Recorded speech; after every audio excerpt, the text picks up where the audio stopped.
Hello, my dear students. In this video class, I am going to discuss about the absolute cost advantage theory of international trade, which is given by the father of economics, Adam Smith. ಪ್ರೀತಿಯ ವಿದ್ಯಾರ್ಥಿಗಳೇ, ಈ ಒಂದು video ಕ್ಲಾಸಿನಲ್ಲಿ ನಾವು ಅಧ್ಯಯನ ಮಾಡುವಂಥದ್ದು Adam Smith ರವರು ನೀಡಿದಂತಹ ಅಂತಾರಾಷ್ಟ್ರೀಯ ವ್ಯಾಪಾರದ ನಿರಪೇಕ್ಷ ವೆಚ್ಚದ ಅನ್ವಯ ಸಿದ್ಧಾಂತವನ್ನು. ಈ ಸಿದ್ಧಾಂತವನ್ನು ನಾನು ಪಿಪಿಟಿ ಮೂಲಕ ವ್ಯಕ್ತಪಡಿಸ್ತಾ ಇದ್ದೇನೆ.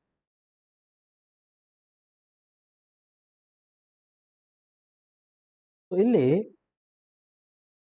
ಥಿಯರೀಸ್ ಆಫ್ ಇಂಟರ್ನ್ಯಾಷನಲ್ ಟ್ರೇಡ್ ಅಂತ ಹೇಳಿ ಒಂದು ಟಾಪಿಕ್ ಇದೆ.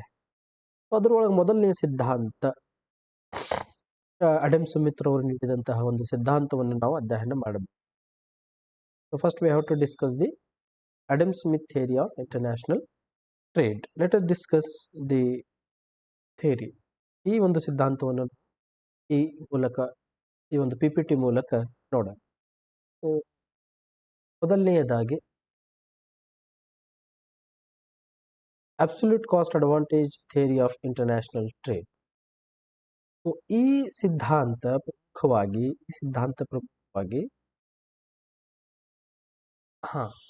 5 ಭಾಗಗಳಲ್ಲಿ ನಾನು ವಿಂಗಡಣೆ ಮಾಡಿ ವಿವರಣೆ ಮಾಡ್ತಾ ಇದ್ದೀನಿ. ಯಾವ್ಯಾವ ಇದು 5 ಭಾಗಗಳು? ಮೊದಲನೆಯದು ನಾವು ಪೀಠಿಕೆಯ ಭಾಗ ಅಂತ ಹೇಳಿ ಕರಿತೀವಿ. ಪೀಠಿಕೆಯ ಭಾಗ, introduction part. The absolute cost advantage theory of international trade. I have divided the theory into 5 different parts.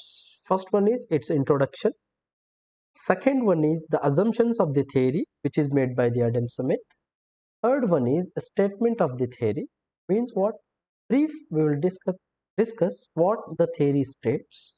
Fourth one is the very fundamental point, that is explanation part of the theory. And lastly, criticism. So ಈ 5 ಭಾಗಗಳಲ್ಲಿ ನಾವು ಈ ಸಿದ್ಧಾಂತವನ್ನು ಮಾಡ್ತಾ ಇದ್ದೇವೆ. ಇಡೀ ಈ ಒಂದು ನಿರಪೇಕ್ಷ ವೆಚ್ಚದ ಅನುಕೂಲತೆ ಅಥವಾ ವ್ಯತ್ಯಾಸದ ಸಿದ್ಧಾಂತವನ್ನು 5 ಭಾಗಗಳಾಗಿ ನಾನು ವಿಂಗಡಣೆ ಮಾಡಿ ನಾವು ಅಧ್ಯಯನ ಮಾಡುವಂಥದ್ದು. ಪೀಠಿಕೆಯ ಭಾಗ, ಆ ಒಂದು ಸಿದ್ಧಾಂತದ ಊಹೆಗಳು, ಸಿದ್ಧಾಂತದ ವ್ಯಾಖ್ಯಾನ, ವಿವರಣೆ ಮತ್ತು ಅದರದ್ದು ವಿಮರ್ಶೆ ಅಂತ ಹೇಳಿ ಹೇಳ್ತೇವೆ. ಈ 5 ಭಾಗಗಳನ್ನು ನಾವು ಈ ಒಂದು ಸಿದ್ಧಾಂತವನ್ನು ತಿಳ್ಕೊಬೇಕಾದ್ರೆ ಅಧ್ಯಯನ ಮಾಡುವಂಥದ್ದು. ಸೊ ಇದರಲ್ಲಿ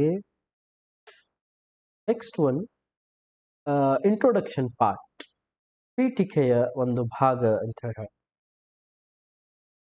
The theory of absolute cost advantage of international trade is given by the father of economics, Adam Smith, in the year 1776. In the year 1776 only, Adam Smith published The Wealth of Nations, which is the short name of an inquiry into the nature and causes of the wealth of nations. In this book, he introduced the theory of absolute cost advantage as a critic of mercantilism. So he criticized the views of the mercantilism on international trade. According to the mercantilism views, they believed that the trade take place between the two countries on the basis of the hoarding of gold and silver. But Adam Smith criticized this. By criticizing this, he gave the new theory. The international trade take place on the basis of not the hoarding of gold and silver, on the basis of efficiency, or we can say the capacity of the country to produce goods and services. So here he used the word specialize. The country should specialize in the goods in which it has an absolute cost advantage and trade that good for the goods where another country has the absolute cost advantage. So Adam Smith focused on the specialization of producing the goods and services on the basis of their efficiency and their capacity. So we will discuss with the example how the Adam Smith has given his theory and what are the arguments in favor of the Adam Smith theory he gave. So ಈ ಒಂದು ಸಿದ್ಧಾಂತದ ಪೀಠಿಕೆಯ ಭಾಗದಲ್ಲಿ ನಾವು ನೋಡುವಂಥದ್ದು ಏನಂದ್ರೆ, Adam Smith ಅರ್ಥಶಾಸ್ತ್ರದ ಪಿತಾಮಹ ಅಂತ ಹೇಳಿ ನಾವು ಕರಿತೀವಿ. 1776ರಲ್ಲಿ ಒಂದು ಪುಸ್ತಕವನ್ನು ಪ್ರಕಟಣೆ ಮಾಡ್ತಾರೆ Adam Smith. The wealth of Nations ಅಂತ ಹೇಳಿ ಕರಿತೀವಿ ನಾವು. ರಾಷ್ಟ್ರಗಳ ಸಂಪತ್ತಿನ ಸ್ವರೂಪ ಮತ್ತು ಕಾರಣಗಳ ಪರಿಶೀಲನೆ, ಸಂಪೂರ್ಣ ಹೆಸರು, ಆದರೆ ಸಂಕ್ಷಿಪ್ತವಾಗಿ ನಾವು ಅದಕ್ಕೆ ರಾಷ್ಟ್ರಗಳ ಸಂಪತ್ತು ಅಂತ ಹೇಳಿ ಕರಿತೀವಿ. ಆ ಒಂದು ಪುಸ್ತಕ ಒಳಗ ಅಡಮ್ ಸ್ಮಿತ್ ಏನ್ ಮಾಡ್ತಾರೆ, ಈ ಒಂದು ನಿರಪೇಕ್ಷ ವೆಚ್ಚದ ಅನುಕೂಲತೆಯ ಸಿದ್ಧಾಂತವನ್ನು ಹೇಳ್ತಾರೆ. ಸೊ ಈ ಮರ್ಕೆಂಟಲಿಸಂ, ವ್ಯಾಪಾರಿ ಪಂಥದವರ ಏನು ಅಭಿಪ್ರಾಯಗಳು ಇದ್ದು ಅಂತಾರಾಷ್ಟ್ರೀಯ ವ್ಯಾಪಾರಕ್ಕೆ ಸಂಬಂಧಪಟ್ಟಂತೆ, ಆ ಒಂದು ಪಂಥದವರ ಅಭಿಪ್ರಾಯಗಳನ್ನು ಅದಕ್ಕೆ ವಿರೋಧ ವ್ಯಕ್ತಪಡಿಸಿ ಅದರ ವಿರುದ್ಧವಾಗಿ ಒಂದು ಸಿದ್ಧಾಂತವನ್ನು ಆಡಮ್ ಸ್ಮಿತ್ ಕೊಡ್ತಾರೆ. ಅದಕ್ಕೆ ನಾವು ವೆಚ್ಚದ ಅನುಕೂಲತೆಯ ಸಿದ್ಧಾಂತ ಅಂತ ಹೇಳಿ ಕರಿತೇವೆ. ಈ ವ್ಯಾಪಾರಿ ಪಂಥದವರ ಒಂದು ಅಭಿಪ್ರಾಯ ಏನಿತ್ತಂದ್ರೆ, ರಾಷ್ಟ್ರಗಳು ಯಾವ ಆಧಾರದ ಮೇಲೆ ವ್ಯಾಪಾರ ಮಾಡ್ತಾರಂತೆ, ಈ ಒಂದು ಗೋಲ್ಡ್ ಮತ್ತು ಸಿಲ್ವರ್, ಈ ಬಂಗಾರ ಮತ್ತು ಬೆಳ್ಳಿಯ ಸಂಗ್ರಹಣೆಯ ಆಧಾರದ ಮೇಲೆ ರಾಷ್ಟ್ರಗಳ ಮಧ್ಯೆ ವ್ಯಾಪಾರ ನಡೀತದ ಎಂಬ ಆಧಾರವನ್ನು ಹೇಳಿದ್ದರು. ಅದನ್ನು ಆಡಮ್ ಸ್ಮಿತ್ ವಿರೋಧ ವ್ಯಕ್ತಪಡಿಸಿ ಅದನ್ನು ವಿಮರ್ಶೆಗೆ ಒಳಪಡಿಸಿ ಒಂದು ಹೊಸ ಸಿದ್ಧಾಂತವನ್ನು ಕೊಡ್ತಾನೆ. ಅಂತಾರಾಷ್ಟ್ರೀಯ ವ್ಯಾಪಾರ ಈ ಬಂಗಾರ ಮತ್ತು ಈ ಬೆಳ್ಳಿಯ ಒಂದು ಸಂಗ್ರಹಣೆಯಿಂದ ಆಗಲ್ಲ, ಬದಲಾಗಿ ಅಂತಾರಾಷ್ಟ್ರೀಯ ವ್ಯಾಪಾರ ಆಗುವುದು ಆ ರಾಷ್ಟ್ರದ ದಕ್ಷತೆಯ ಆಧಾರದ ಮೇಲೆ, ಆ ರಾಷ್ಟ್ರದ ಸರಕು ಮತ್ತು ಸೇವೆಗಳನ್ನು ಉತ್ಪಾದನೆ ಮಾಡುವಂತಹ ಸಾಮರ್ಥ್ಯದ ಆಧಾರದ ಮೇಲೆ. ಆ ಕಾರಣಕ್ಕಾಗಿ ನಾವು ಅದಕ್ಕೆ ನಿರಪೇಕ್ಷ ವೆಚ್ಚದ ಅನುಕೂಲತೆಯ ಸಿದ್ಧಾಂತ ಅಂತ ಹೇಳಿ ಕರಿತೇವೆ. ಈ ಒಂದು ಅಂಶವನ್ನು ಆಧಾರವಾಗಿಟ್ಟುಕೊಂಡು ಆಡಮ್ ಸ್ಮಿತ್ ತನ್ನ ಸಿದ್ಧಾಂತವನ್ನು ವಿವರಣೆ ಮಾಡ್ತಾನೆ. ಅವನ ಪ್ರಕಾರ ರಾಷ್ಟ್ರಗಳ ಮಧ್ಯೆ ವ್ಯಾಪಾರ ನಡೆಯುವುದಕ್ಕೆ ಆಧಾರ ಏನಪ್ಪಾ ಅಂದ್ರೆ, ಈ ವಸ್ತುಗಳ ಉತ್ಪಾದನೆಯಲ್ಲಿ ಆ ಎರಡೂ ರಾಷ್ಟ್ರಗಳು ಹೊಂದಿರುವಂತಹ ನಿರಪೇಕ್ಷ ವೆಚ್ಚದ ಅನುಕೂಲತೆ, ಅದು ಯಾವ ರೀತಿ ಅಂತ ಹೇಳಿ ಅವ ಯಾವ ರೀತಿ ಅದನ್ನು ಕೊಟ್ಟ, ಯಾವ್ಯಾವ ರೀತಿ ಆಧಾರಗಳನ್ನು ಒದಗಿಸಿದ, ಅದು ನಾವು ಈ ಒಂದು ವಿಡಿಯೋ ಕ್ಲಾಸ್ ನಲ್ಲಿ ಅಧ್ಯಯನ ಮಾಡುವಂಥದ್ದು. ಇದಿಷ್ಟು ಈ ಒಂದು ಸಿದ್ಧಾಂತದ ಪೀಠಿಕೆಯ ಭಾಗದಲ್ಲಿ ನೀವು ನೋಡುವಂಥದ್ದು. ಅದಾದ್ಮೇಲೆ ಈ ಸಿದ್ಧಾಂತದ ಊಹೆಗಳು, assumptions of the theory, very important part of this theory, because the theory given by Adam Smith is based on assumptions which he made to give this theory.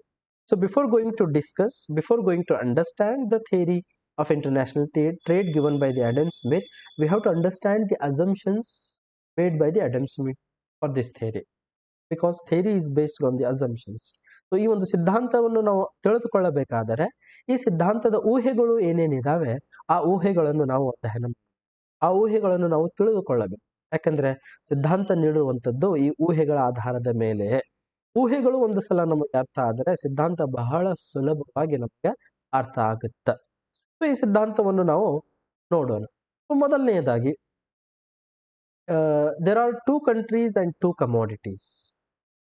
2 ರಾಷ್ಟ್ರಗಳು ಅಸ್ತಿತ್ವದಲ್ಲಿದ್ದು ಎರಡೇ ವಸ್ತುಗಳನ್ನು ಉತ್ಪಾದನೆ ಮಾಡುತ್ತವೆ ಅಂತ ಹೇಳಿ 2 ರಾಷ್ಟ್ರಗಳು ಅಸ್ತಿತ್ವದಲ್ಲಿದ್ದು ಎರಡೇ ವಸ್ತುಗಳು ಉತ್ಪಾದನೆ ಮಾಡುತ್ತವೆ. There are 2 countries producing only 2 commodities. This is the first assumption. In the international trade, as per the Adam Smith theory, he assumed that in the international trade there are only 2 countries involved and only trade with 2 commodities or only produces 2 commodities. This is the first one. We will discuss how this assumption has used by the Adam Smith in this theory. 2 ರಾಷ್ಟ್ರಗಳು ಅಸ್ತಿತ್ವದಲ್ಲಿದ್ದು ಎರಡೇ ವಸ್ತುಗಳನ್ನು ಉತ್ಪಾದಿಸುತ್ತವೆ. So Adam ಸ್ಮಿತ್ನ ಪ್ರಕಾರ ಅಂತಾರಾಷ್ಟ್ರೀಯ ವ್ಯಾಪಾರದಲ್ಲಿ ಕೇವಲ 2 ರಾಷ್ಟ್ರಗಳು ಇರ್ತವೆ. ರಾಷ್ಟ್ರಗಳು ಸಾಕಷ್ಟು ಇದಾವೆ, ಆದ್ರೆ ಊಹೆ ಮಾಡ್ತಾ ಇದ್ದಾರೆ ಅಡಮ್ ಸ್ಮಿತ್ ರವರು. ಈ ಸಿದ್ಧಾಂತವನ್ನು ವಿವರಣೆ ಮಾಡುವ ಸಂದರ್ಭ ಊಹೆ ಮಾಡ್ತಾ ಇದ್ದಾರೆ. ಏನು ಊಹೆ ಮಾಡ್ತಾ ಇದ್ದಾರೆ? 2 ರಾಷ್ಟ್ರಗಳು ಇರ್ತವೆ ಮತ್ತು ಎರಡೇ ವಸ್ತುಗಳನ್ನು ಉತ್ಪಾದನೆ ಮಾಡ್ತವೆ, ಅಥವಾ ಎರಡೇ ವಸ್ತುಗಳ ಅಸ್ತಿತ್ವ ಆ ಒಂದು ಅಂತಾರಾಷ್ಟ್ರೀಯ ವ್ಯಾಪಾರದಲ್ಲಿ ಇರ್ತದ ಅಂತ ಹೇಳಿ. ಇದು ಮೊದಲನೆಯದು. Second one is the labour is the only factor of production other than the natural resources.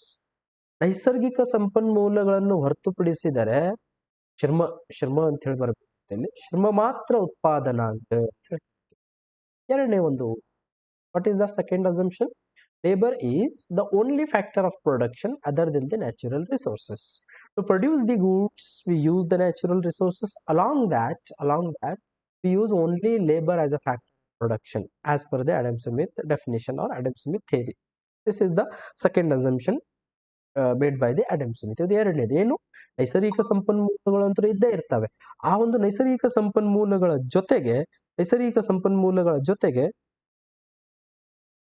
ಕೇವಲ ಉತ್ಪಾದನಾಂಗದ ರೂಪದಲ್ಲಿ ನಾವು ಕಾರ್ಮಿಕರನ್ನು ಮಾತ್ರ ನಾವು ನೋಡ್ತೀವಿ. ಇದು ಎರಡನೇದು. ಮೂರನೇದು, there is perfect competition both in commodity market as well as in the factor market. whether the market is for the commodity or whether the market is for the factors of production. In this theory, the factor of production is labor, we can say the labor market. In both the market are having the nature of what? The nature of perfect competition. And you have studied in the microeconomics paper that what is perfect competition. Okay.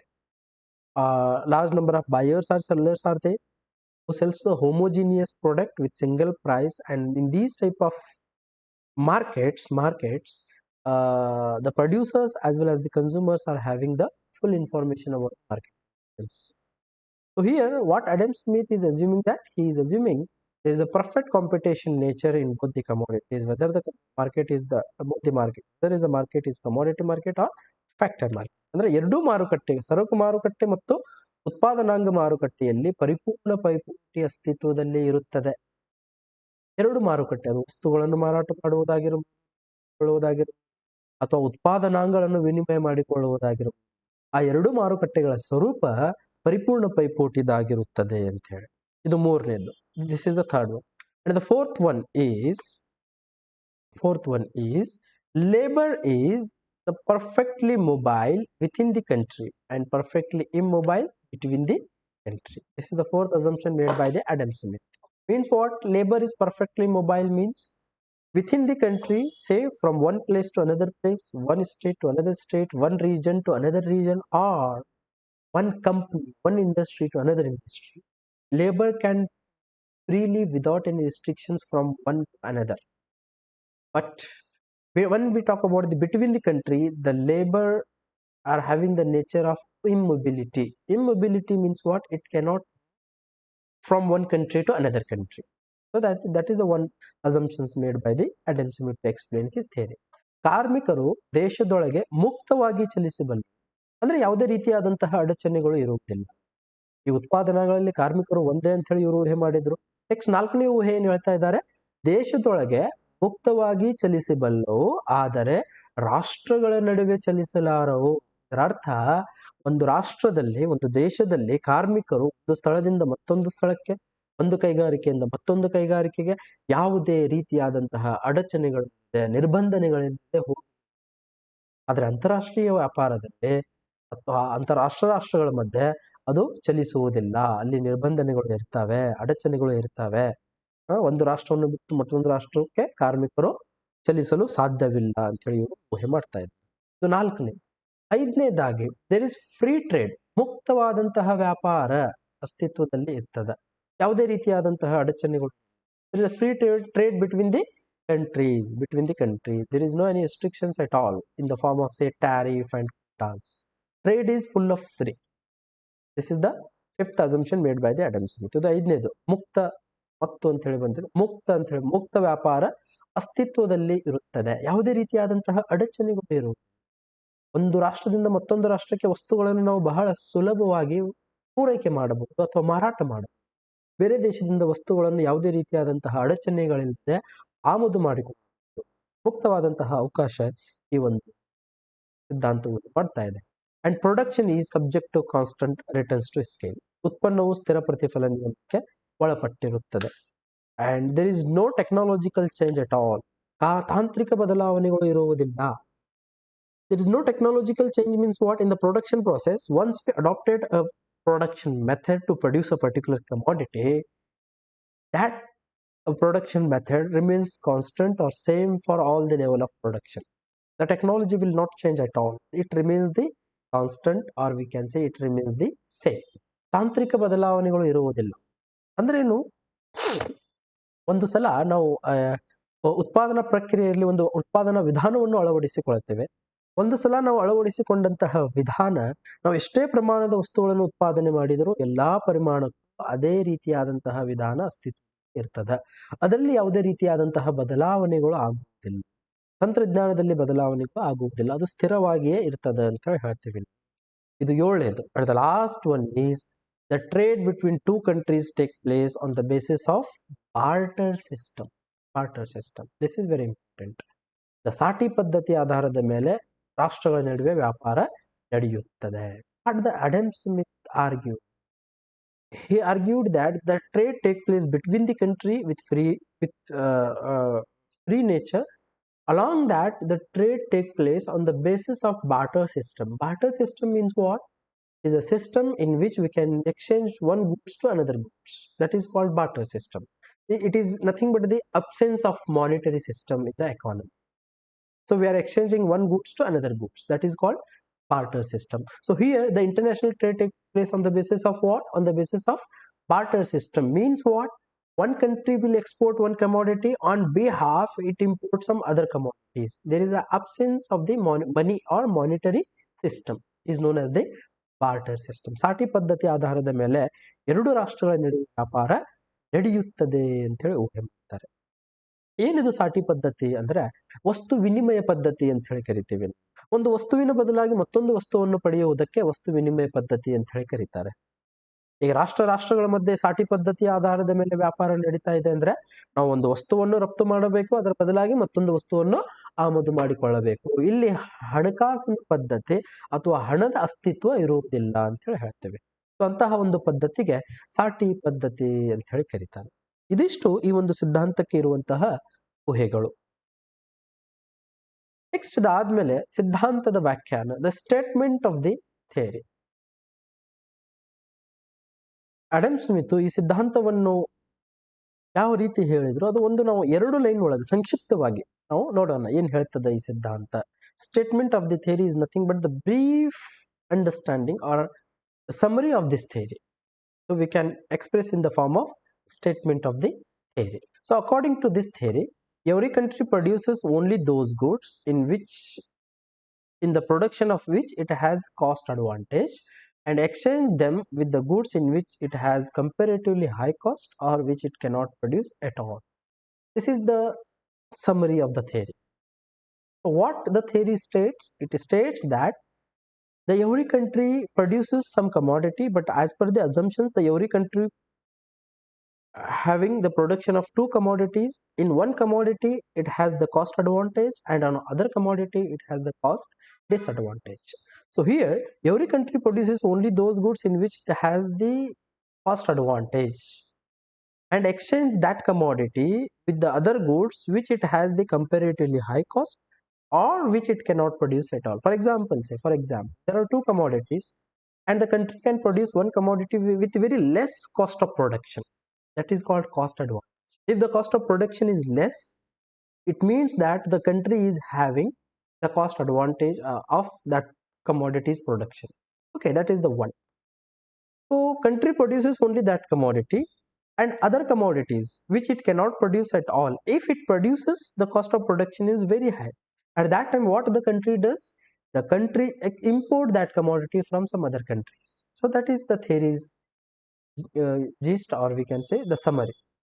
ಈ ಸಿದ್ಧಾಂತದ ಪ್ರಕಾರ ಏನ್ ಹೇಳ್ತದೆ ಈ ಸಿದ್ಧಾಂತ ಅಂದ್ರೆ, ಪ್ರತಿಯೊಂದು ದೇಶವು ಉತ್ಪಾದನೆಯಲ್ಲಿ ತನಗೆ ವೆಚ್ಚದ ಅನುಕೂಲತೆವಿರುವ ಸರಕುಗಳನ್ನು ಮಾತ್ರ ಉತ್ಪಾದಿಸುತ್ತದೆ ಮತ್ತು ತುಲನಾತ್ಮಕವಾಗಿ ಹೆಚ್ಚಿನ ವೆಚ್ಚವನ್ನು ಹೊಂದಿರುವ ಅಥವಾ ಉತ್ಪಾದಿಸಲು ಸಾಧ್ಯವಾಗದೇ ಇರುವ ಸರಕುಗಳೊಂದಿಗೆ ಅವುಗಳನ್ನು ವಿನಿಮಯ ಮಾಡಿಕೊಳ್ಳುತ್ತದೆ ಅಂತ ಹೇಳಿ ಹೇಳ್ತೇವೆ. ಏನ್ ಹೇಳ್ತಾರೆ ಅಡಮ್ ಸ್ಮಿತ್ನ ಸಿದ್ಧಾಂತದ ಒಂದು ಸಾರಾಂಶ ಅಂತ ಹೇಳಿ ಕರೀಬಹುದು ನಾವು ಇದಕ್ಕೆ. ಸಿದ್ಧಾಂತದ ವ್ಯಾಖ್ಯಾನ ಅಂದ್ರೆ ಸಂಕ್ಷಿಪ್ತವಾಗಿ ಸಿದ್ಧಾಂತ ಏನು ಹೇಳ್ತಾ ಇದೆ ಅಂತ ಹೇಳಿ. ಇದನ್ನು ನಾವು ನೋಡಿದ್ರೆ ನಮಗೇನ್ ಅರ್ಥ ಆಗುತ್ತೆ, ಈಗ ಊಹೆಗಳನ್ನು ನಾವು ಗಮನಿಸಿದಾಗ 2 ವಸ್ತುಗಳು ಇರ್ತವೆ. ಸೊ ಪ್ರತಿಯೊಂದು ದೇಶ ಏನ್ ಮಾಡ್ತದ, ಎಂತಹ ಸರಕುಗಳನ್ನು ಇದು ಉತ್ಪಾದನೆ ಮಾಡ್ತದೆ ಅಂದ್ರೆ, ಯಾವ ಸರಕಿನ ಉತ್ಪಾದನೆಯಲ್ಲಿ ಇದು ವೆಚ್ಚದ ಅನುಕೂಲತೆಯನ್ನು ಹೊಂದಿದೆ.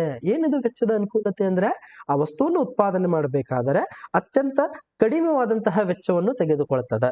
ಸೊ ಅದಕ್ಕೆ ನಾವು ವೆಚ್ಚದ ಅನುಕೂಲತೆ ಅಂತ ಹೇಳಿ ಕರಿತೀವಿ. ಒಂದು ಉದಾಹರಣೆಗೆ ಇಟ್ಕೊಳ್ಳೋಣ, ಒಂದು ರಾಷ್ಟ್ರ ಒಂದು ವಸ್ತುವನ್ನು ಉತ್ಪಾದನೆ ಮಾಡಬೇಕಾದ್ರೆ ಅತ್ಯಂತ ಕಡಿಮೆ ವೆಚ್ಚವನ್ನು ಮಾಡ್ತಾ ಇದೆ ಅಥವಾ ಅತ್ಯಂತ ಕಡಿಮೆ ವೆಚ್ಚ ತೆಗೆದುಕೊಳ್ತಾ ಇದೆ ಅಂದ್ರೆ, ಆ ವಸ್ತುವಿನ ಉತ್ಪಾದನೆಯಲ್ಲಿ ಆ ರಾಷ್ಟ್ರ ವೆಚ್ಚದ ಅನುಕೂಲತೆಯನ್ನು ಹೊಂದಿದೆ ಅಂತ ಅರ್ಥ.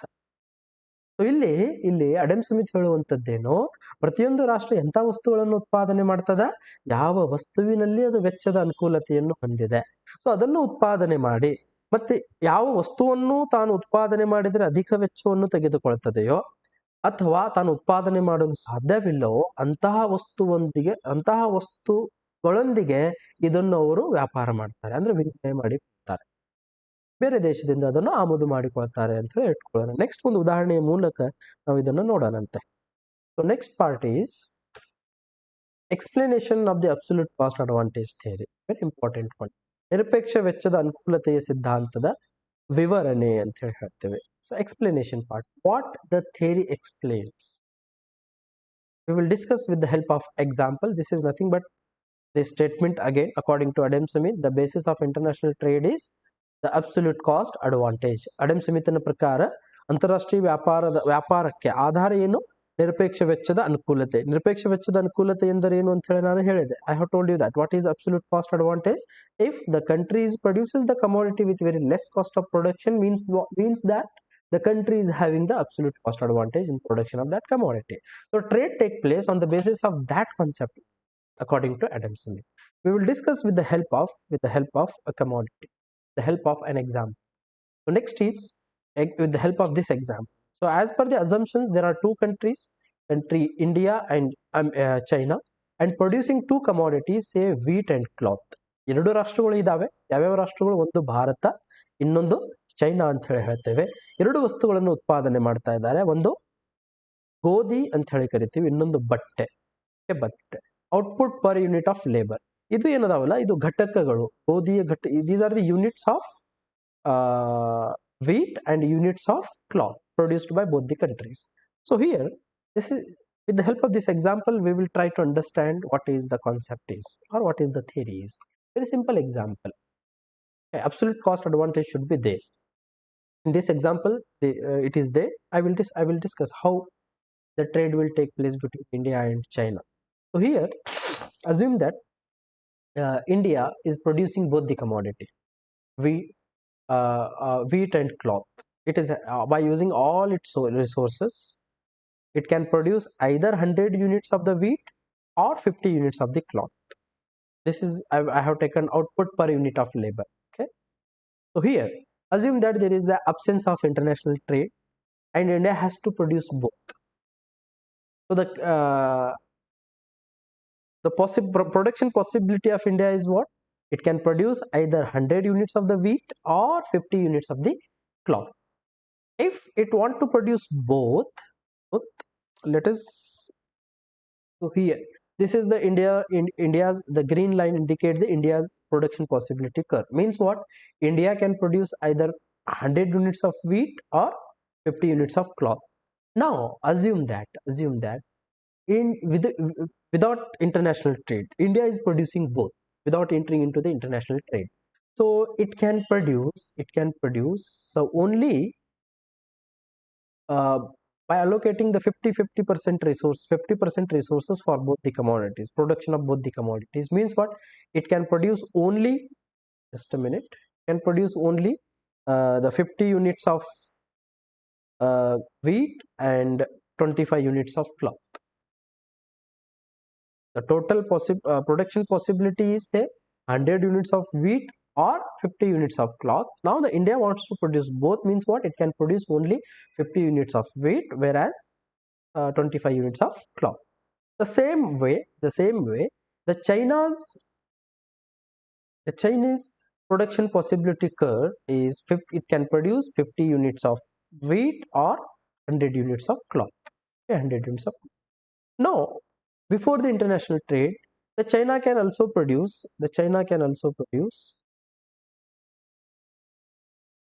Just a minute.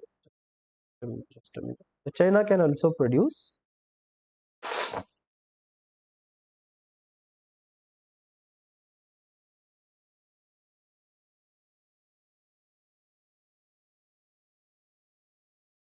China can also produce 25 units of wheat and 50 units of cloth before the international trade.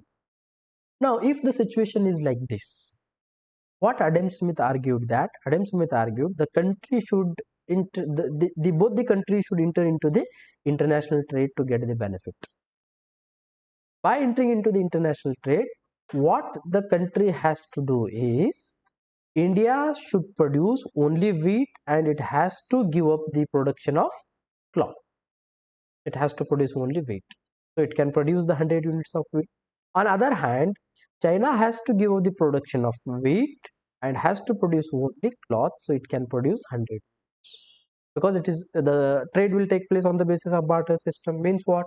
The 50 unit India has to supply, the 50 unit India has to supply to China, whereas again China 50 units of cloth has to supply to India. Means what? Means what? Now, by entering into the international trade, the India is getting 50 units of wheat as well as the 50 units of cloth because of exchange of 50 units to the China. On the same way, the China also getting the 50 units of wheat as well as the 50 units of cloth. Earlier it was 50, 25, 25, 50. Now just they have entered into the international trade and made the specialization of their production where they are having the cost advantage. The India is having the absolute cost advantage in the production of wheat, so it has produced only wheat, whereas the China has produced only cloth. So 50 units they have exchanged between each other. Then the total production will become 200. Earlier it was 50 plus 25, 75, 75, 150. Now only entering into the international trade and having the specialization, it is getting 50% more, or each 25 each. India is getting 25 units of cloth and China is getting 25 units of wheat. So this type of if the situation is like this, if the cost advantage is like this between the countries, as per the Adam Smith, what they have to do is they have to enter into the international trade. So this trade will beneficial China as well as India. So this is the absolute cost advantage theory of international trade. Absolute cost should be there. It should be visible that the countries are having the absolute cost advantage in one commodity with compared to another country, and another country is having the absolute cost of another commodity with compared to the first one. So if the situation is like this between the country, then both the countries has to enter into the international trade. The trade will be benefited both. So this is the theory. So ಇದಕ್ಕೆ ನಾವು ಸಿದ್ಧಾಂತ ಅಂತ ಹೇಳಿ ಕರಿತೀವಿ. ಏನು ಹೇಳ್ತದೆ ಈ ಸಿದ್ಧಾಂತ ನೋಡಿ.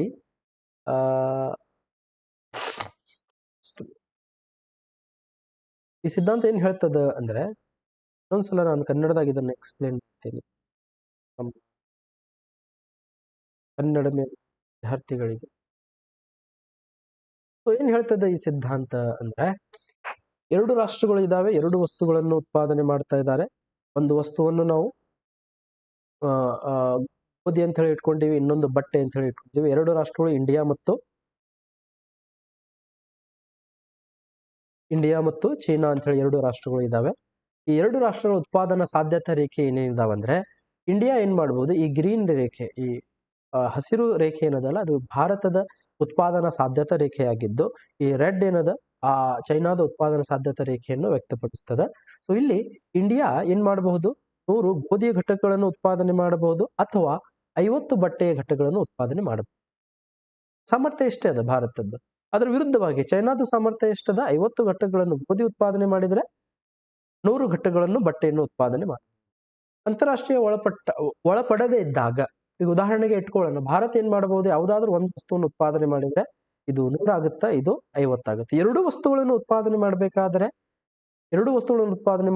ಏನಾಗುತ್ತೆ, ಉದಾಹರಣೆಗೆ ಇಟ್ಕೊಳ್ಳೋಣ, ತನ್ನಲ್ಲಿರುವಂತಹ ಎಲ್ಲಾ ಸಂಪನ್ಮೂಲಗಳನ್ನು ಭಾರತ ಏನ್ ಮಾಡ್ತಾ ಇದೆ, ಎರಡು ವಸ್ತುಗಳ ಉತ್ಪಾದನೆಯಲ್ಲಿ ತೊಡಗಿಸ್ತಾ ಇದೆ. ಸೊ 50%, ಈ ಕಡೆ 50% ಸಂಪನ್ಮೂಲಗಳು, ಈ ಕಡೆ ಒಂದು 50% ಸಂಪನ್ಮೂಲಗಳನ್ನು ಮಾಡ್ತದೆ ಅಂತ ಹೇಳಿ ಇಟ್ಕೊಳ್ಳೋಣ. ಸೊ ಇದು 50 ಘಟಕಗಳು ಆಗ್ತವೆ. ಇದು ಎಷ್ಟಾಗ್ತವೆ, ಅದರ ಅರ್ಧ ಅಂದ್ರೆ 20 ಘಟಕಗಳು ಉತ್ಪಾದನೆ ಆಗುತ್ತೆ. ಒಟ್ಟು ಎಷ್ಟಾಗುತ್ತೆ, 75 ಘಟಕಗಳು ಉತ್ಪಾದನೆ ಸಾಧ್ಯ ಆಗುತ್ತೆ. ಅದೇ ರೀತಿ ಚೈನಾ ಸಹ ಎರಡನ್ನೂ ಉತ್ಪಾದನೆ ಮಾಡಿದರೆ ಇದು 25 ಘಟಕಗಳು ಆಗ್ತವೆ, ಇದು 50 ಘಟಕಗಳು, ಒಟ್ಟು ಸೇರಿ 75 ಘಟಕಗಳು ಉತ್ಪಾದನೆ ಆಗುತ್ತೆ ಅಂತ ಹೇಳಿ ನಾವು ಇಟ್ಕೊಳ್ಳೋಣ. ಸೊ ಇಂತಹ ಒಂದು ಸನ್ನಿವೇಶವಿದ್ದಾಗ ರಾಷ್ಟ್ರಗಳು ಏನ್ ಮಾಡ್ಬೇಕು, ಅಡಮ್ ಸ್ಮಿತ್ನ ಪ್ರಕಾರ ಅವ ಏನ್ ಹೇಳ್ತಾನಂದ್ರೆ, ಇಂತಹ ಸನ್ನಿವೇಶಗಳು ಇದ್ದಾಗ ರಾಷ್ಟ್ರಗಳು ಅಂತಾರಾಷ್ಟ್ರೀಯ ವ್ಯಾಪಾರಕ್ಕೆ ಒಳಪಡಬೇಕು ಅಂತ ಹೇಳಿ ಹೇಳ್ತಾರ ಅವರು. ರಾಷ್ಟ್ರಗಳು ಅಂತಾರಾಷ್ಟ್ರೀಯ ವ್ಯಾಪಾರಕ್ಕೆ ಒಳಪಡಬೇಕು. ಯಾವ ರೀತಿ ಅಂತ ಹೇಳಿ, ಭಾರತ ಮತ್ತು ಚೀನಾ ಅಂತಾರಾಷ್ಟ್ರೀಯ ವ್ಯಾಪಾರಕ್ಕೆ ಒಳಪಟ್ಟು ಭಾರತ ಕೇವಲ ಗೋಧಿಯನ್ನು ಉತ್ಪಾದನೆ ಮಾಡಬೇಕು, ಬಟ್ಟೆಯ ಉತ್ಪಾದನೆಯನ್ನು ಬಿಟ್ಟುಕೊಡ್ಬೇಕು. ಚೈನಾ ಗೋಧಿಯ ಉತ್ಪಾದನೆಯನ್ನು ಬಿಟ್ಟುಕೊಟ್ಟು ಕೇವಲ ಏನ್ ಮಾಡ್ಬೇಕು, ಬಟ್ಟೆಯನ್ನು ಉತ್ಪಾದನೆ ಮಾಡಬೇಕು. ಅಂದಾಗ ಏನಾಗುತ್ತಾ, ಭಾರತ 100 ಘಟಕಗಳು ಗೋಧಿಯನ್ನು ಉತ್ಪಾದನೆ ಮಾಡ್ತದೆ, ಚೈನಾ 100 ಘಟಕಗಳು ಬಟ್ಟೆಯನ್ನು ಉತ್ಪಾದನೆ ಮಾಡ್ತದೆ. ತದನಂತರ ಎರಡು ರಾಷ್ಟ್ರಗಳು ಅಂತಾರಾಷ್ಟ್ರೀಯ ವ್ಯಾಪಾರಕ್ಕೆ ಒಳಪಟ್ಟಿದ್ದಾರೆ. 50ರಷ್ಟು ಏನ್ ಮಾಡಬೇಕು, ಚೈನಾ ಭಾರತಕ್ಕೆ ಕಳಿಸ್ಬೇಕು, ಭಾರತ ಚೈನಾಗೆ ಕಳಿಸ್ಬೇಕು. ಈ ರೀತಿ 50 ಘಟಕಗಳನ್ನು ವಿನಿಮಯ ಮಾಡ್ಕೋಬೇಕು. ಭಾರತ ಗೋಧಿಯನ್ನು ಉತ್ಪಾದನೆ ಮಾಡಿರ್ತದೆ, ಆ ಗೋಧಿ 50 ಘಟಕಗಳನ್ನು ಚೈನಾ ಕೊಡಬೇಕು. ಚೈನಾ ಏನ್ ಬಟ್ಟೆಯನ್ನು ಉತ್ಪಾದನೆ ಮಾಡಿರ್ತದ, ಆ ಬಟ್ಟೆ 50 ಘಟಕಗಳನ್ನು ಭಾರತಕ್ಕೆ ಕೊಡಬೇಕು. ಯಾಕಂದ್ರೆ ವಸ್ತು ವಿನಿಮಯ ಪದ್ಧತಿ ಅದೇ ಆಧಾರದ ಮೇಲೆ ಸಿದ್ಧಾಂತ ನೀಡಿದ್ದಾರೆ. ಒಂದು ವಸ್ತುವಿನ ಬದಲಾಗಿ ಒಂದು ವಸ್ತು ವಿನಿಮಯ ಆಗುತ್ತೆ. ಸೊ 50 ಘಟಕಗಳನ್ನು ರಫ್ತು ಮಾಡ್ತಾ ಇದ್ದಾರೆ ಅಂದ್ರೆ ಅದರ ಬದಲಾಗಿ 50 ಘಟಕಗಳನ್ನು ಪಡಿತಾರೆ. ಸೊ ಈ ಒಂದು ಸಿದ್ಧಾಂತದ ಪ್ರಕಾರ ಏನ್ ಅರ್ಥ ಆಯ್ತು ಅಂದ್ರೆ, ಅಂತಾರಾಷ್ಟ್ರೀಯ ವ್ಯಾಪಾರಕ್ಕೆ ಒಳಪಡದೇ ಇದ್ದಾಗ 50-25 ಘಟಕಗಳು ಭಾರತ ಹೊಂದಿದ್ರೆ 25-50 ಘಟಕಗಳು ಚೈನಾ ಹೊಂದಿತ್ತು, ಗೋಧಿ ಮತ್ತು ಬಟ್ಟೆಯದ್ದು ಕ್ರಮವಾಗಿ. ಅಂತಾರಾಷ್ಟ್ರೀಯ ವ್ಯಾಪಾರಕ್ಕೆ ಒಳಪಟ್ಟಾಗ 50 ಗೋಧಿ ಭಾರತಕ್ಕೂ ಸಿಗುತ್ತ, 50 ಬಟ್ಟೆ ಚೈನಾಗೂ ಸಿಗುತ್ತೆ. ಅಂದ್ರೆ ಇವರು ಎರಡು ರಾಷ್ಟ್ರಗಳು 50-50 ಘಟಕಗಳನ್ನು ಪಡಿತಾರೆ. ಅಂದ್ರೆ ಒಟ್ಟು ಘಟಕಗಳ ಉತ್ಪಾದನೆ ಮೊದಲು ಎಷ್ಟಿತ್ತು, 25-50 ಇತ್ತು, ಈಗ 50-50 ಅಂದ್ರೆ 25 ಘಟಕಗಳು ಎರಡು ರಾಷ್ಟ್ರಗಳು ಹೆಚ್ಚುವರಿಯಾಗಿ ಪಡಿತಾರೆ. ಏನು ಮಾಡ್ತಾ ಇಲ್ಲ, ಏನ್ ಮಾಡ್ತಾ ಇದ್ದಾರೆ, ಜಸ್ಟ್ ವೈಶಿಷ್ಟ್ಯತೆಯನ್ನು ಸಾಧಿಸ್ತಾ ಇದ್ದಾರೆ. ಯಾವುದರ ವೈಶಿಷ್ಟ್ಯತೆ, ಯಾವ ವಸ್ತುವಿನ ಉತ್ಪಾದನೆಯಲ್ಲಿ ಅವರಿಗೆ ನಿರಪೇಕ್ಷ ವೆಚ್ಚದ ಅನುಕೂಲತೆ ಇದೆಯೋ ಆ ವಸ್ತುವನ್ನು ಮಾತ್ರ ಉತ್ಪಾದನೆ ಮಾಡಿ ಅದರದ್ದು ಅರ್ಧದಷ್ಟು ರಫ್ತು ಮಾಡಿ ಬೇರೆ ದೇಶದಿಂದ ಅದನ್ನು ಬೇರೆ ವಸ್ತುವನ್ನು ಆಮದು ಮಾಡ್ಕೊಳ್ತಾ ಇದೆ. ವೈಶಿಷ್ಟ್ಯತೆಯನ್ನು ಸಾಧಿಸುವುದು ಅಂತಾರಾಷ್ಟ್ರೀಯ ವ್ಯಾಪಾರಕ್ಕೆ ಒಳಪಟ್ಟು ಏನಾದರೂ ನಾವು ವ್ಯಾಪಾರ ಮಾಡಿದರೆ ಅಂತಾರಾಷ್ಟ್ರೀಯ ವ್ಯಾಪಾರದಿಂದ ಎರಡೂ ರಾಷ್ಟ್ರಗಳಿಗೆ ಏನಾಗುತ್ತೆ, ಲಾಭ ಆಗುತ್ತೆ. ಇದು ಅಡಮ್ ಸ್ಮಿತ್ನ ಒಂದು ಸಿದ್ಧಾಂತದ ತಿರುಳು ಅಥವಾ ಸಿದ್ಧಾಂತದ ಸಾರಾಂಶ ಅಂತ ಹೇಳಿ ಹೇಳ್ತೀವಿ. ಇದಿಷ್ಟು ನೀವು ವಿವರಣೆ ಮಾಡಬೇಕು. Next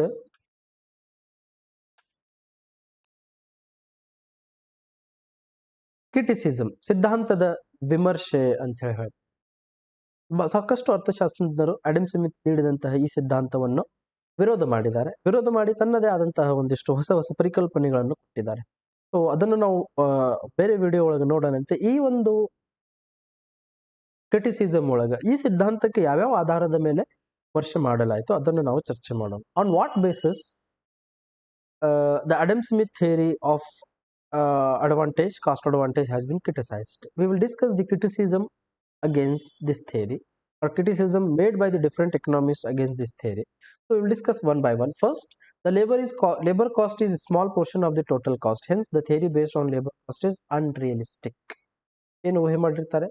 What was the assumption made by the Adam Smith? He assumed that the labor is the only cost of production, factor of production, and the cost is only to appoint the laborers, which is not realistic. In reality, we see that there are so many factors of production. We need capital, we need land, we need organizers, etc. So ಶ್ರಮ ಮಾತ್ರ ಉತ್ಪಾದನಾಂಗ ಏನು ಸರಿ ಇಲ್ಲ ಅಂತ ಹೇಳಿ ಟೀಕೆ ಮಾಡಿದ್ರು. ಯಾಕಂದ್ರೆ ಶ್ರಮಿಕರಿಂದ ಮಾತ್ರ ನಾವು ವಸ್ತುಗಳನ್ನು ಉತ್ಪಾದನೆ ಮಾಡ್ತೀನಿ ಅಂದ್ರೆ ಸಾಧ್ಯವಿಲ್ಲ, ಸಾಕಷ್ಟು ಉತ್ಪಾದನಾಂಗಗಳಿಗೆ ಬೇಕಾಗ್ತದೆ. Second one, cost of transportation cannot be ignored. So ಈ ಒಂದು ಸಿದ್ಧಾಂತದ ಪ್ರಕಾರ they assume that the cost of transportation is not there to transfer the goods from one country to another country, but in the reality you have to make lots of expenses to transfer or to export the goods from one country to another. ಸಾರಿಗೆ ವೆಚ್ಚ ಇರುವುದಿಲ್ಲ ಅಂತ ಹೇಳಿ ಅವರು ಊಹೆ ಮಾಡ್ತಾರೆ, ನಿರ್ಲಕ್ಷ್ಯ ಮಾಡ್ತಾರೆ. ಆದ್ರೆ ಅದು ಸರಿ ಇಲ್ಲ. ಯಾಕಂದ್ರೆ ನೈಜವಾಗಿ ನಾವು ಒಂದು ವಸ್ತುವನ್ನು ಒಂದು ರಾಷ್ಟ್ರದಿಂದ ಮತ್ತೊಂದು ರಾಷ್ಟ್ರಕ್ಕೆ ರಫ್ತು ಮಾಡಬೇಕಂದ್ರೆ ನಾವು ಸಾಕಷ್ಟು ಹಣವನ್ನು ವೆಚ್ಚ ಮಾಡಬೇಕಾಗ್ತದೆ. The trade international trade is not free in reality.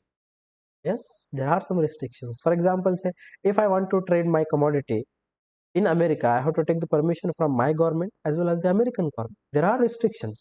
The trade is not free at all today. So this theory is not applicable to the reality on the basis of this criticism.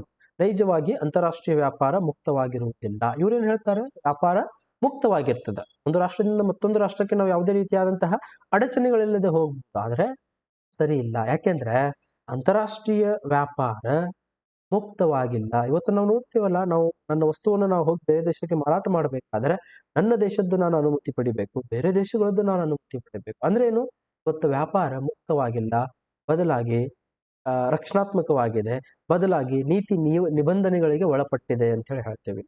Assumption of barter system is unreal. ಸಾಟಿ ಪದ್ಧತಿಯ ಕಲ್ಪನೆ ವಾಸ್ತವಿಕವಾಗಿದೆ. Because Adam Smith has given this theory in the 18th century. The 18th century, we had the monetary system. With the existence of monetary system, the Adam Smith has assumed that the theory is based on the assumption of barter system, which is not true, which is not exist in the reality. ಒಂದು ಕಲ್ಪನಾ, ಅವಾಸ್ತವಿಕ ಕಲ್ಪನೆ ಅಂತ ಹೇಳಿ ಕರಿತೇವೆ. ಸಾಟಿ ಪದ್ಧತಿ ಹಳೆಯದಿತ್ತು. ಈಗ ಪ್ರಸ್ತುತ ನಾವು ನೋಡಿದಾಗ 18ನೇ ಶತಮಾನದಲ್ಲಿ ಅಡಮ್ ಸ್ಮಿತ್ ಸಿದ್ಧಾಂತ ಕೊಟ್ಟಿದ್ದಾರೆ. ಯಾವ ಆಧಾರದ ಮೇಲೆ ವ್ಯಾಪಾರ ನಡೀತದೆ ಅಂತ ಹೇಳಿ? ಸಾಟಿ ಪದ್ಧತಿಯ ಆಧಾರದ ಮೇಲೆ. 18ನೇ ಶತಮಾನದಲ್ಲಿ ಹಣಕಾಸಿನ ಪದ್ಧತಿಯ ಅಸ್ತಿತ್ವ ಇತ್ತು. ಆ ಕಾರಣಕ್ಕಾಗಿ ನೈಜತೆಗೆ ಇದು ಬಹಳ ದೂರವಾಗಿದೆ ಅಂತ ಹೇಳಿ ಹೇಳ್ತೇವೆ. So last one is in the reality the perfect computation is not exist because it is an imaginary concept given by the classical economist. We can't find the perfect competitive markets in the reality, whether it is a product market or whether it is a commodity market or factor market. factor market. ನೈಜ ಜಗತ್ತಿನಲ್ಲಿ ಪರಿಪೂರ್ಣ ಪೈಪೋಟಿ ಅಸ್ತಿತ್ವದಲ್ಲಿ ಇಲ್ಲ. ಇವರೇನು ಊಹೆ ಮಾಡಿರ್ತಾರೆ, ಉತ್ಪಾದನಾಂಗ ಮಾರುಕಟ್ಟೆಯಲ್ಲಿ ಮತ್ತು ಸರಕು ಮಾರುಕಟ್ಟೆಯಲ್ಲಿ ಯಾವ ರೀತಿಯಾದಂತಹ ಒಂದು ಸ್ವರೂಪ ಇರ್ತದ, ಮಾರುಕಟ್ಟೆಗಳಲ್ಲಿ ಪರಿಪೂರ್ಣ ಪೈಪೋಟಿಯ ಸ್ವರೂಪ ಇರ್ತದ. ನೈಜವಾಗಿ ಅದು ಅಸ್ತಿತ್ವದಲ್ಲಿ ಇಲ್ಲ ಅಂತ ಹೇಳಿ ನಾವು ಹೇಳ್ತೇವೆ. ಇದಿಷ್ಟು ಈ ಒಂದು ಸಿದ್ಧಾಂತದ ಕುರಿತು. Hope you have understood this theory. If not, you can watch again and again this video to understand the concept. Okay, thank you one and all. ಧನ್ಯವಾದಗಳು. ಸಿದ್ಧಾಂತ ನಿಮಗೆ ಅರ್ಥ ಆಗಿದೆ ಅಂತ ಹೇಳಿ ನಾನು ತಿಳ್ಕೊತೇನೆ. ಎಲ್ಲರಿಗೂ ಧನ್ಯವಾದಗಳು.